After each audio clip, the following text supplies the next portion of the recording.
बिस्मिल्लाहिर्रहमानिर्रहीम। अस्सलाम वालेकुम। मैं हूं अली हुसनैन। आप देख रहे हैं मेरा यूट्यूब। मुल्क भर में वकला की तारीख अभी आज से ही स्टार्ट कर दी गई है और बाकायदा तौर पे एक हफ़्ते का टाइम दिया गया है, जहां वो बाकायदा तौर पे जो जिसे कहते हैं ना तारीख का एक रूप धारेगी। जो मुल्क के इस वक्त जो मौजूदा हालात हैं तो जिसमें वकला को बाहर आना ज़रूरी था। जिस तरह आइन की बेतुकीरी हो रही थी तो इसकी कहते हैं ना डिफेंस, इसका जो गैर आइनी काम को रोकने के लिए वकला ही एक वाहिद एक कहते हैं कम्युनिटी थी जो इस चीज़ को रोक सकती थी। देखें ना, जो लास्ट कुछ एक साल 1.5 साल में जो काम हुए हैं कि चीफ जस्टिस के किसी भी आर्डर को ये अदालतें नहीं मानती थी। इवन चीफ जस्टिस ने इलेक्शन का टाइम पीरियड देते थे, वो नहीं मानते थे। वो चीफ जस्टिस के कहते थे जिस बेंच को हम मानते नहीं उस बेंच के फैसले के कैसे बनेंगे। मसला ये होते कौन है इस तरह की बातें करने वाले। चीफ जस्टिस की भी गलती है, बुला के किसी एक दो को सजा दे देता तो ये मामलात ना इतने दूर तक जाते, ना अदालतों की बेतकरी होती, ना आज ये जो परवेज़ लाई और शहरयार अफरीदी के साथ जो मामलात हुए ना ये ना होते।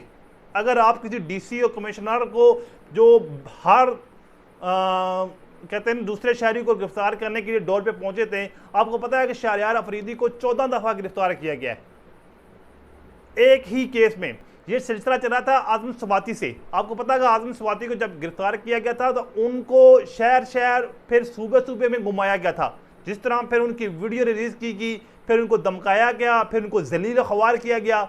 मतलब कि वो अखलाकियात के जनाजे निकाल गए तो वहाँ अदालतें खामोश रहीं, अदालतें भी ब्लैकमेल हो रही हैं।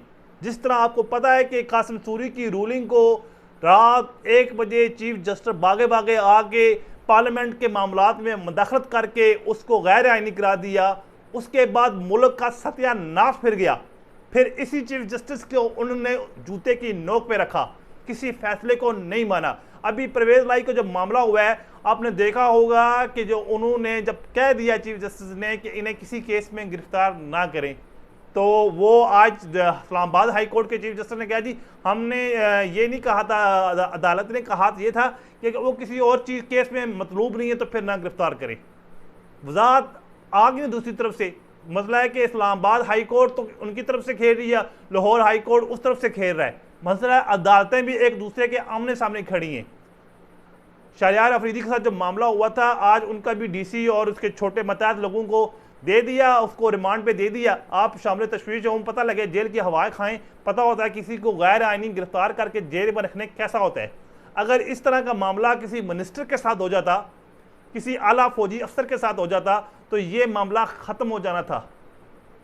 आपने खुद दावत दी इन सारे मामलात में।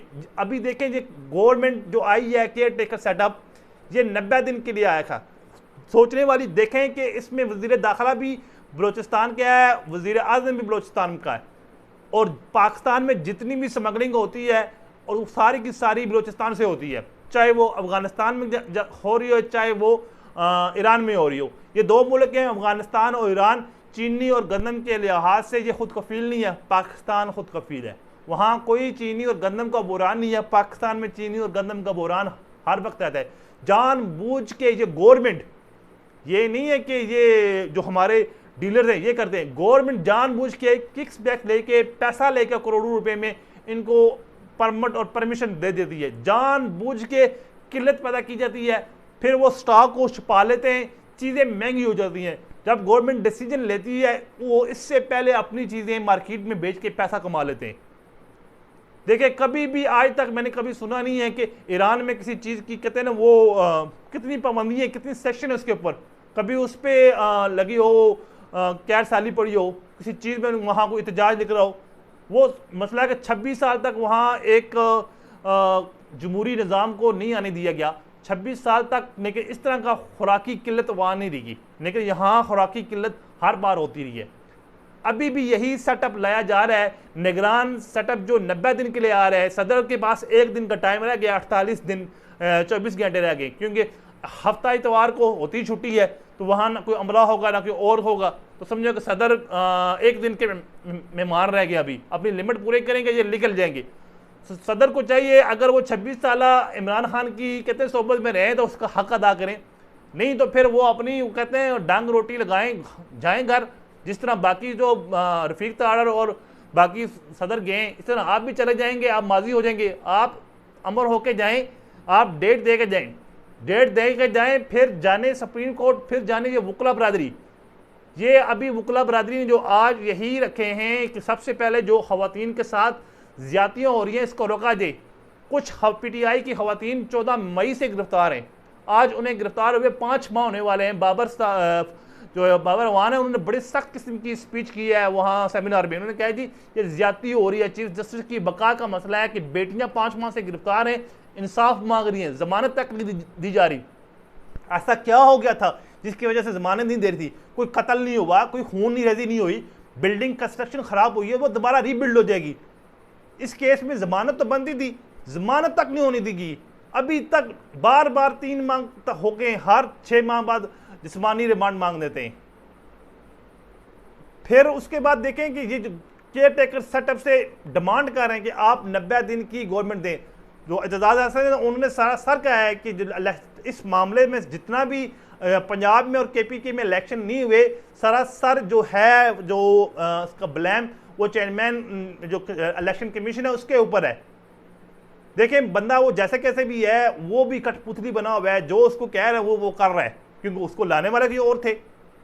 अभी मतलब है कि ये डिमांड करें आप 90 दिन के अंदर अंदर इलेक्शन दें और निकलें, लेकिन जो केयर गवर्नमेंट को जो अख्तियार दिए जा रहे हैं, जो मामला उनके साथ किए जा रहे हैं, मुझे तो लग रहा है ये अगले 2 साल 4 साल के लिए नहीं आने वाले।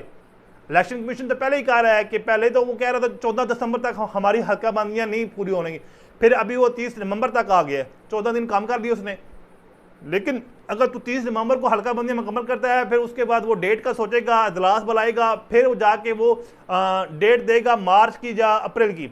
हो सकता है इस दौरानिया में कोई मुल्क में कोई सानिया हो जाए, टाइम खींच लें। सानिया करने में कौन सी देर लगती है? आपको भी पता है सानिया करवाने में यहाँ पाकिस्तान बड़े एक्सपर्ट है कि जो हमारी 15 माह पहले जो गवर्नमेंट गई है, देखें इसने 10 अरब रुपए के जो उसने एड्स दिए हैं, वो कह रहे थे हमारे पास इलेक्शन के पैसे नहीं है, हमारे पास खाने के लिए पैसे नहीं है, हमारे पास, वो कहते हैं कि वो कपड़े बेचूंगा, मैं मुल्क में इलेक्शन करवाऊंगा, जिस मुल्क में जाता हूँ लोग समझते मैं मांगने आया हूँ, बल्कि वो मांगते भी रहे हैं, आप हमें थोड़ा एक दफ़ा दे दें फिर नहीं मांगेंगे।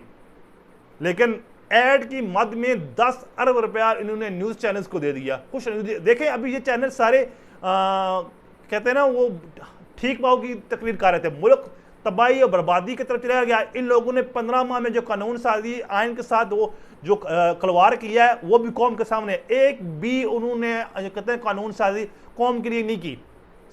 15 माह में जितनी भी कानून साजी की है, अपने केस ख़त्म करवाने के, अपने असासे जो मुंजमन थे वो रिकवर किए, और पहली फ्लाइट से, जिस फ्लाइट से आए से उसी फ्लाइट से वापस चले गए। किधर है वो सारे लोग? एक भी इस वक्त पाकिस्तान में नहीं है, सब भाग गए हैं। अभी जो क्रैकडाउन हुआ है, इन दिनों जो डॉलर नीचे आ रहा है, क्या इन लोगों को पहले पता नहीं था? मुझे पता था, हर दूसरे बंदे को पता है कि पेशावर इस वक्त गढ़ बना हुआ है ब्लैक मनी का, एक पूरी मार्केट है, कोई हुंडी का सारा काम वही होता है, पूरे पाकिस्तान को कंट्रोल करता है वहां से बैठ के। कभी पूछ नहीं क्यों, उनके ऊपर हाथ थे। अभी जब देखा कि वो मामला लेकर हैं, इनके आपस में भी इख्तलाफ आता है। कल भी 1-2 बड़े जर्नलिस्ट की देख रहा था ट्वीट्स कि इनके आपस में इख्तलाफात हैं, इसलिए सारी पकड़ दकड़, वो इधर से पकड़ रहा है, वो उधर से पकड़ रहा है, इसलिए ये मामला थे। इन्हें कौम से कोई गर्ज नहीं है। अल्लाह करे डॉलर नीचे आए और नीचे आए, क्योंकि डॉलर नीचे आएगा तो चीज़ें हमें सस्ती मिलेंगी, क्योंकि डॉलर से हमने ऑयल और दूसरी चीज़ें जो हैं खाने पीने वाली जो बैरून मुल्क से मंगवाते वो डॉलर की ही मद में मंगवाते हैं। अगर डॉलर हमारा 220-230 पे आता है तो चीज़ें एक 100 रुपया की हिसाब से फ़र्क में देखें तो बहुत सस्ताई हो जाएगी मुल्क में। सबसे पहले वाकई एक अच्छा अमल किया है कि गवर्नमेंट ने, जो आर्मी चीफ को भी क्रेडिट जाता है कि उन्होंने डॉलर को कंट्रोल किया। अगर इसी हिसाब से वो डॉलर को कंट्रोल करते हैं, स्पेशली स्मगलिंग को रोकते हैं, क्या मुझे बताएं वो चीनी के तोड़े जो 5 ट्रक पकड़े हैं, क्या इससे पहले वो चीनी स्मगलिंग नहीं होती थी? वो 5 ट्रक किधर से जा रहे थे? वो हवा से तो उड़ के जा ही रहे थे ना, बाई रोड ही जा रहे थे ना। आपको पता है कि अफगानिस्तान की सारी बाट सील है, कहाँ क्यों इजाज़त दी जा रही थी इस तरह की चीनी की? जो अफसरान इसमें मिले हैं तो वो कौम के सामने लाएं, भाई ये जो अफसरान मिले इनको हम ये सजाएं दे रहे हैं। अगर आप इस वक्त देखें हमारे ऊपर जो दहशतगर्दी का सारा जो कहते हैं मामलात हो रहे हैं वो अफगानिस्तान से हो रहे हैं। अब हम रोज़ यहाँ से $50 लाख स्मगलिंग करके अफगानिस्तान को दे रहे हैं। महाराज जी हम पे आप धमाके करें, दहशतगर्दी के मामला करें हमारे साथ, ये चीज़ें देखनी पड़ेंगी। अगर हम अफगानिस्तान को एक लिमिट में रखेंगे तो हमारे लिए आसानियाँ होंगी, हम सर पे चढ़ाएंगे तो हमारे लिए मुश्किलात बन जाएंगी। अल्लाह करे पाकिस्तान के मामला ठीक हों, पाकिस्तान अच्छी सिमत में जाए और पाकिस्तान खुद कफील भी बने। मुझे दीजिए इजाज़त, अल्लाह हाफिज़।